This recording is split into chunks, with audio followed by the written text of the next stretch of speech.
Chancellor Angela Merkel and Germany's regional leaders are expected to extend Germany's coronavirus lockdown as infections remain stubbornly high.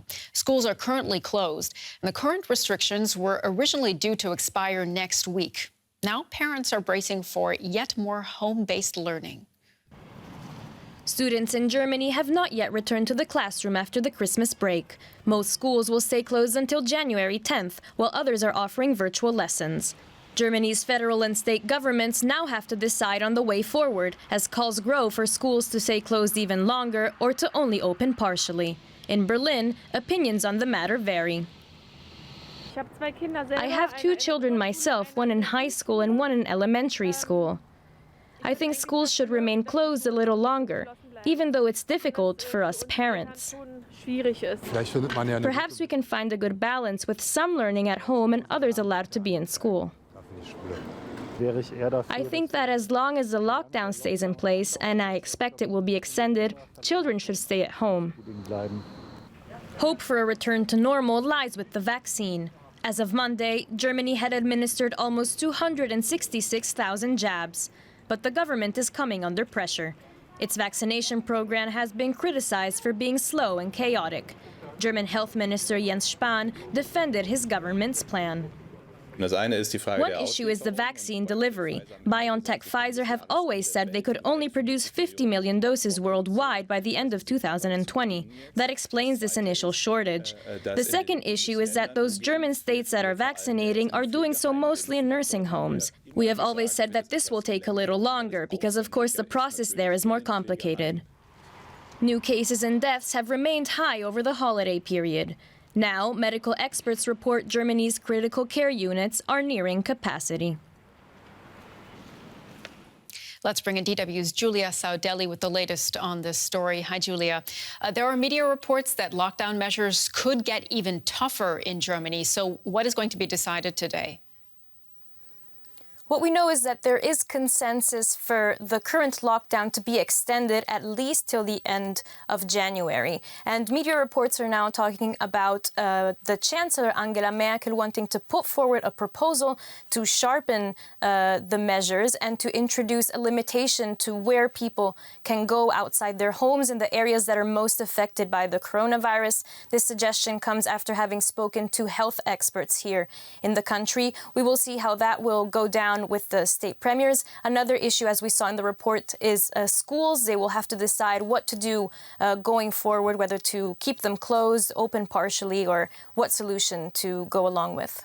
At the same time, the infection rates, the death toll is still very high in Germany. Where has the government's strategy until now gone wrong? One point that has been criticized in Germany has been how late the harsher lockdown has come into place. It only came into place in mid-December after a month and a half of a lighter lockdown. And even Chancellor Angela Merkel said that she would have liked to see tougher measures come in beforehand. Now, with the current harsher lockdown in place, at the moment we see numbers still high, although over Christmas the reporting of these numbers has been lagging, so numbers have been fluctuating. But experts had already warned that we would see numbers staying high over these few weeks. And over Christmas, there have been gatherings, small gatherings of families getting together. So we will have to see in the next few weeks how this affects the situation, the numbers in the country, and see whether the current measures are enough. And Julia, what about the situation in German hospitals at the moment? The situation has been described as very difficult. Out of the over 26,000 intensive care beds in the country, only around 4,000 are still free. That still gives some leeway, but if we look at the different regions, the situation is different. For example, in more affected regions like Bavaria or Saxony, a lot of hospitals are reaching capacity, and doctors expect the numbers of patients there to remain high over the next few weeks. And Julia, the vaccination program here has been criticized for being slow and chaotic. Is that because expectations were unrealistic, or did the rollout just not meet targets? According to the German health minister Jens Spahn, what was promised has been delivered. He said that the 1.3 million doses that had been expected by the end of 2020 have been delivered by BioNTech Pfizer. He said he expects another 4 million doses to be delivered by the end of January. He also explained that the issue is not that not enough doses were ordered, but that at the beginning of the production, it is still slow and not as many doses as needed can be produced. And he also said that, as we saw in the report, administering the vaccine in care homes proceeds slower as going ahead only with vaccination centers. So he has been defending his government's actions while criticism continues to mount. DW's Julia Saudelli with the latest. Thank you. Well, let's talk about the impact of all of this on business in Europe's largest economy. We can speak now to Carsten Jeske. He's the chief economist at ING Germany. Carsten, thank you for joining us. We have some numbers coming in today showing that retail figures have actually been very strong thanks to online sales. So what impact is this prolonged winter lockdown actually having on the German economy? It's still hard really to come up with numbers. I think what we know is that hotels, restaurants, travel, culture, so all the sectors that had already been hit by the lockdown, by the pandemic throughout 2020 will also be hit the most this time around. When you look at manufacturing sector, for example, it has done quite well in the fourth quarter and also now at the start of the new year. Here, it will really depend on whether schools will reopen or not, because we have, I think, something like 15 million parents of smaller students. So if they have to stay at home again, this will have an impact on growth. So I think in sum, what you can tell right now is that it's going to be a very weak start to the year 2021, probably another contraction, a mild contraction of the economy. But I think with springtime, with a continuation of the rolling out of the vaccine, we will also see then the German economy recovering starting second quarter. If you look at a comparison across Europe, in the early stages of the pandemic, the German economy was doing better than other European countries. Is that still the case? Not really, in all honesty. When you look at the lockdown measures we have seen since November, even with the tighter restrictions before Christmas, it is still somewhat lighter than in other countries. Compared with France, for example, compared with what the UK announced last night, so Germany is still doing well, or better. Germany is also benefiting a lot from this V-shaped recovery of the Asian economies led by China. So the German manufacturing sector is clearly benefiting a lot. But we also know that this big bang of fiscal stimulus, which had been announced throughout 2020, has not fully reached the economy yet. So we would need to see more fiscal stimulus this year, or at least paying out of the already announced fiscal stimulus to really get Germany out of the starting blocks faster than the rest. And Carsten, you mentioned looking ahead to the spring. So how optimistic are you that we will see a return towards economic normality in 2021? Probably not normality, but I think we have to look through this high-frequency, short-term noise of where are there vaccinations, where are there no vaccinations. The lockdown will continue, but I think I'm very positive that with the second quarter, we will see a reviving economy in Europe, in the UK, in the US. And with a bit of luck and really a good vaccination strategy in the second half of this year, we could see for the first time in a long while really a synchronized global recovery. So yes, as dark as the short-term outlook seems to be, there is clearly light at the end of the tunnel. Okay, that's some positive news there. Carsten Jeske, chief economist at ING Germany. Thank you for joining us. British Prime Minister Boris Johnson has announced a new nationwide lockdown for England, lasting until at least mid-February to combat a fast-spreading new coronavirus variant. It follows a warning from England's chief medical officer that without action, the country's health system could be overwhelmed within the next 3 weeks. Desperate times call for desperate measures, with Boris Johnson announcing England would move into its third national lockdown, similarly strict to the first one that began last March. That means the government is once again instructing you to stay at home. You may only leave home for limited reasons permitted in law, such as to shop for essentials, to work if you absolutely cannot work from home, to exercise, to seek medical assistance, such as getting a COVID test, or to escape domestic abuse. With England experiencing a 50% jump in the number of patients in hospital with COVID-19 since Christmas Day, scientists, hospitals, teachers' unions and opposition politicians have all called for decisive action in recent weeks. Many parents will need support in the coming days because the schools are shut. Businesses will need support because they won't be able to operate. That package needs to be put in place as soon as possible because compliance needs, clear messaging, but also support for people to make sure that they can comply. In Wales, where patients were among the first to receive the UK's second approved vaccine produced by AstraZeneca, tough lockdown measures have been in place since the 20th of December. Okay. You all right there? Hours before Johnson's announcement, Scotland's First Minister Nicola Sturgeon imposed similar restrictions, while Northern Ireland's executive are expected to follow suit. British hospitals now have more COVID-19 patients than at the height of the pandemic in spring, with resources low and staff overwhelmed. It's been one of the worst shifts of my entire life. Intense. I'm looking after many more sick patients than I normally look after. It's just overwhelming, the whole situation. And things aren't expected to improve immediately. In spring, it took nearly 3 weeks after the introduction of the lockdown for hospitalizations to reach their peak. Let's look at some other developments in the coronavirus pandemic now. Indonesia will begin a nationwide vaccination program on January 13th.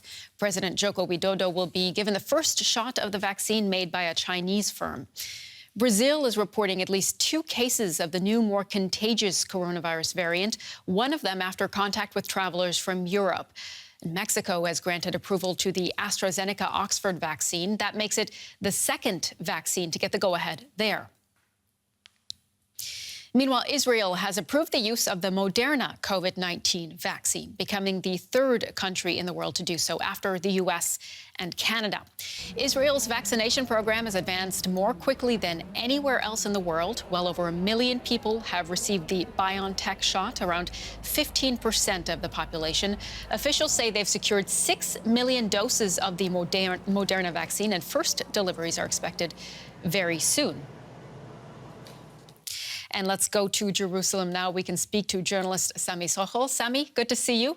What does this second vaccine mean for Israel as it pushes forward with its rollout? Yeah, well, indeed, here in Israel, because the campaign has been so successful, the Israeli Ministry of Health has announced today that already 1,370,000 Israelis received the vaccine. And just yesterday, nearly 150,000 Israelis received the vaccine. So because the campaign has been so successful, there's already a high demand and there's already a clear concern that there will be a shortage. And therefore, the deal that was struck with Moderna is important, though it might take some time. They're talking about maybe another 2 weeks we will get the first shipment. But there'll be only a few tens of thousands. So I think that Israel will still be looking at Pfizer to get more supply. You mentioned and of course, the significance of this. Sami, just to jump in there, you mentioned that 15 million people, or excuse me, 15% of the population around there has been vaccinated to this point. Why has that campaign been so successful in Israel? Yeah, well, first of all, the Prime Minister Benjamin Netanyahu, who is facing elections on the 23rd of March, has been pushing, and even his greatest critics here are giving credit to the Prime Minister. But I would also say that we have a good public health system here in Israel, and especially the HMOs that are established. We have 4 HMOs that are spread out throughout the country. Each and every community, each and every neighborhood has an HMO, and they've been working very hard to give this vaccine, including on Saturday. Here, Saturdays usually nothing operates, and they've been giving vaccines. And this has been considered to be quite a success. And the government is now talking about issuing green passports after those who will get the second vaccine. And with these green passports, they will be able to attend cultural events, sports events, and they're talking about opening up towards a Passover, the upcoming holiday in April. Journalist Sami Sochel speaking to us from Jerusalem. Thank you very much for that update. Now, coronavirus restrictions have forced people around the world to rediscover home cooking. People who once frequented restaurants have become their own caterers. And as our next report from India shows, in some cases, that's created new business opportunities. Gauri Gupta has always found comfort in baking. As an interior architect, numbers and science make sense to her, as does the precision of weighing ingredients and baking times. She's glad she left her job as an architect 4 years ago to set up her at-home bakery as simple as pie, because it made 2020, a year defined by the pandemic, a fantastic one for her. I think because of it being from home, because of it being produced by only one person, being touched by only one person, there's a certain level of trust that clients have with us. I've actually managed to grow my business twofold, if not more. Customers love what Gauri calls her naughty and nice bakes. Alcohol-based cakes on the one hand, and foods that take dietary restrictions into account on the other. Her new clients are purely thanks to her Instagram page and word of mouth. Gauri acknowledges it hasn't been easy. From working 12 to 14-hour days to scrambling to find yeast as supplies ran out during India's lockdown. But she can't hire help in the kitchen yet, because more hands on deck could mean more exposure. If things get better in 2021 though, she hopes to expand her team of 1. Kusuma Juneja and her daughter Nicole have had a fantastic 2022. They run a food delivery service called Mood in Delhi, named after an ever-changing menu inspired by whatever Kusuma is in the mood to cook. Kusuma loves the kitchen and had always wanted to do something with food. 2 years ago, she launched Mood on Instagram with Nicole's help, cooking dishes from her childhood, influenced by cuisines from Nepal, Bhutan, and Tibet. Mood started as a once-a-week service. After India's lockdown, though, spiking demand has meant they now serve 5 days of the week. Orders have multiplied 4 or 5-fold. Nicole's job has been updating Instagram and chatting with customers. She loves sharing the rave reviews they receive with Kusuma. Nicole says Mood has been therapeutic, making the months fly by in a year where she hasn't left home since early March. It was just a huge blessing, I would say, because, we found something, we were able to do something that kept us busy, that, made sure that we were productive. So you didn't really miss the outside world. And I think some days in that kitchen, you almost even forget that everything that is happening. It's just, we're in a little bubble filled with momos. Nicole and Kusuma say they found their sweet spot in 2020 and aren't really looking to expand their fresh food output. Nicole does have some ideas though. Frozen foods is one, and their popular meat pickles another. Last year was overwhelmingly eventful for the duo, and it will set the tone for 2021. One of gratitude and an enduring love for good food.